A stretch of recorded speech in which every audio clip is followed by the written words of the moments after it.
So let us begin with a new topic today in bio, and that is nervous system.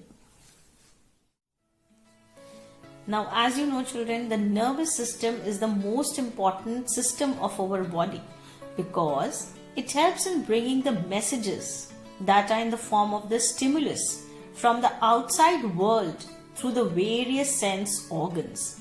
What you see, what you smell, what you taste, what you feel is everything. All those stimulus are brought to the brain, and the brain helps us in interpreting what are our sense organ bringing the stimulus as. Whatever you are hearing right now, children, that is because your nervous system is able to interpret what I am speaking right now. So the nervous system is the most important system of our body. It also helps us to think, remember, and to give the logical reasons. Now, right now, when you're listening and you're seeing to my video, you are able to remember, you are able to understand. It is initiating the thinking process in your mind. That is all because your nervous system is working well. It helps in regulating the various voluntary muscular activities. Now, voluntary means, children, something which is under your wish. That means when you want, then only that function will take place. So those voluntary muscular activities such as running, reading, etc., as well as certain involuntary muscular activities that are not under your control. Even if you don't want, they will keep on taking place. That is involuntary muscular activities such as breathing.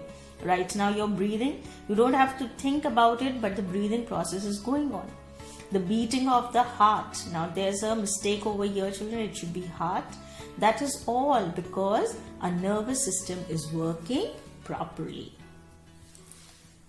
Now, what is exactly the nervous system? The system that controls and coordinates all the activities of the various body parts in response to any external and internal stimuli by the conduction of nerve impulses is called the nervous system. Now, what does it mean, children? It is such a system that will control every function of your body, every action of your body. It will help in the coordination. Coordination means, children, suppose you are running on the field. Suppose you are participating in a race and you are running. Your leg movement, your hand movement, your brain, everything works in coordination with each other. They work together with each other, and then only an activity can be done. Like right now, you're looking at my video, you're seeing the video, your eyes are working, your brain is working, your ears are working. So that is how the coordination of the activities takes place. So all those body activities in coordination, that they work together for in response to the external stimuli. That means externally any changes are taking place, or the internal changes that are taking place by the movement. Conduction means by the movement of the nerve impulses is called the nervous system. Now in detail, as we are reading the chapter, you will get to understand more in depth what exactly it means. Every set of coordinated movements, whether skilled performances or the routine tasks like cycling, driving a car, all of them will involve the integrating powers of the nervous system. That means from a very skilled performance like the dance performances, singing performances, to the routine tasks like cycling or driving and all, they all are working due to the nervous system. It is the master system of our body. Like for a computer, the CPU is the brain of the computer. In the same way, children, in our body, every function, every work that our body is doing is all because it is being controlled by our nervous system. It also controls all the other systems. All the other systems by sending and receiving the messages through the special cells that are called the neurons. Now, for the functioning of the nervous system, there are special cells that are involved, and those special cells are given the name as neurons. The most advanced nervous system is present in the human beings. Now, even the animals have a nervous system, but the most developed nervous system is there in the human beings. All the parts of the nervous system in man are structurally connected and functionally integrated. The three main parts of the nervous system are, now these are the three main parts of your nervous system. That are the central nervous system, in short we call it as CNS. Peripheral nervous system, in short it is termed as PNS. And autonomic nervous system, as in short you call it as ANS. Now don't get confused, this is not answer. ANS, that is autonomic nervous system. Now starting with the first kind, that is the central nervous system, children. See, the line diagram is given in your books. The central nervous system basically consists of the brain and the spinal cord. So starting with the brain, the structure of the brain first of all. The human brain is grayish pink ball. It is grayish pink in color with many ridges on its surface. It has many convolutions, children. It has many folds on its surface. The brain consists of three main parts which are further described below. Location. Brain is located within the rest of the head by the cranial nerves.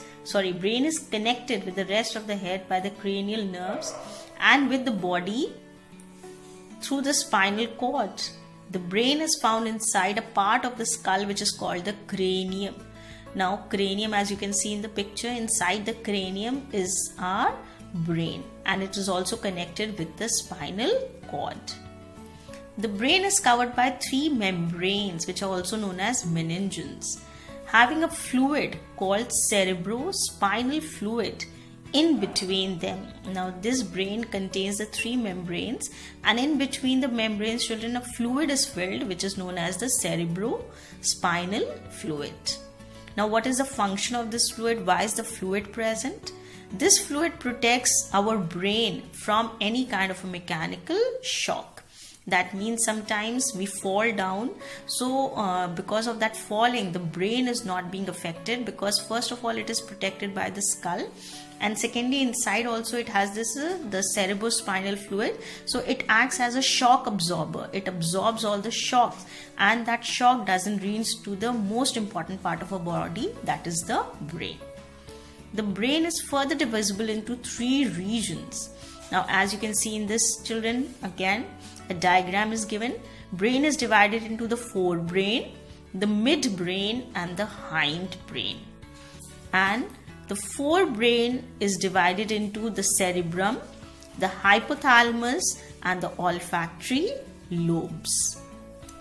Now here is a clear picture given in your book, children, of the forebrain, the midbrain, as you can see over here, children, and the hindbrain. Now this is the hindbrain, which consists of the pons, the medulla and the cerebrum. Now this area is the hindbrain, this area is the midbrain, and this area is the forebrain.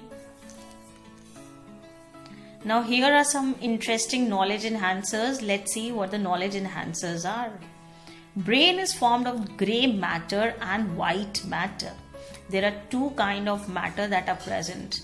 One are grey matter and the other are white matter. The grey matter is mainly composed of the cell bodies, which are also known as, children, cytons of the nerve cell, which is the neuron. So the cell body of the neurons forms the grey matter. This is the picture of one nerve cell, children. You can see this part is known as the cyton, or the cell body, what you call it.